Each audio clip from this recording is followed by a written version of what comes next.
Welcome to the Fab Lab, everyone. Today we are going to learn how to make a mask. Now, you will need some things out of your bags. You need your laser cut mask, a stick, a little container that has some fun things in it, some tape, feathers. Can't do anything without feathers. Your tacky glue, markers, and or crayons. Make sure you have everything on the table before you begin, and we are going to start with just the actual face of the mask.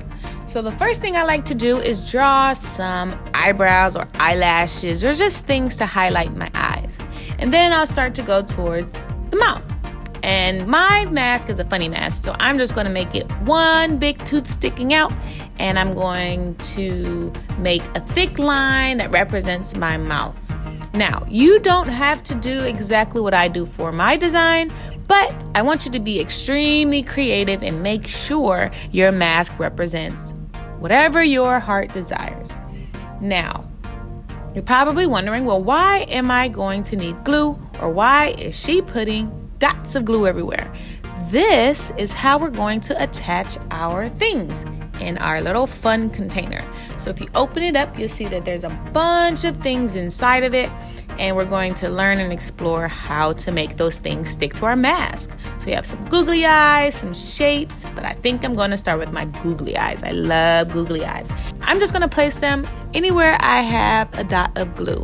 Now, if you get a little bit of glue on the actual eye or the piece, it will dry clear. So don't worry about trying to make sure you're covering all the glue, because as you can see, the googly eyes at least are a little bit tricky to kind of pick up.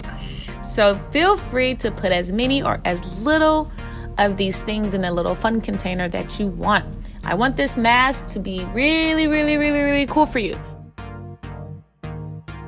So you can do whatever you want to your mask.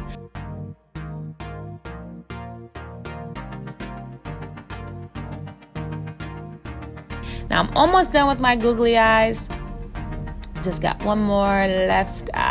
There we go. Okay, cool. So now I have a head full of googly eyes. Now, what else do I want to do? Oh, I need a nose.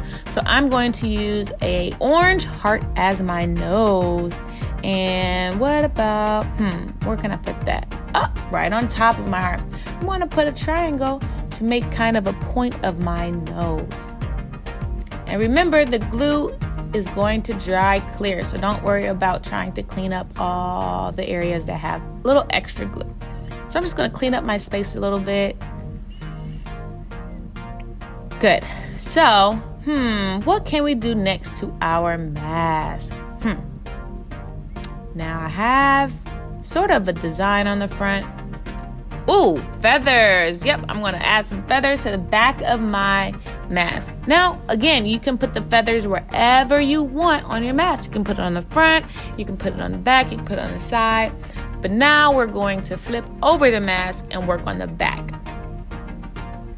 The only thing that we're going to have the same, meaning your mask and my mask will be the same, is with this stick.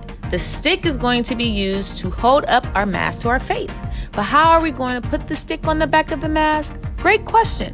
We are going to use that tape.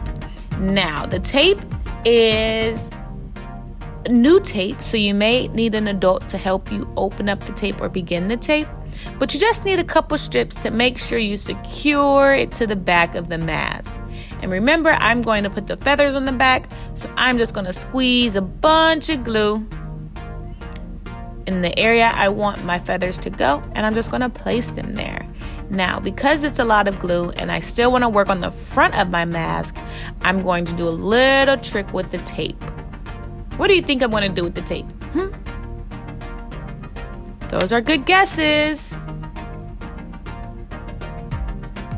I'm going to use the tape to cover up my extra glue and secure my feathers to the back of my mask.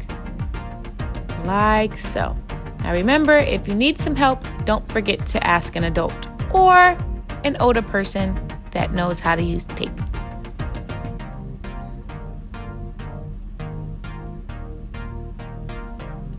Looking good. So I'm just going to design my stick because it's just a little bit of area.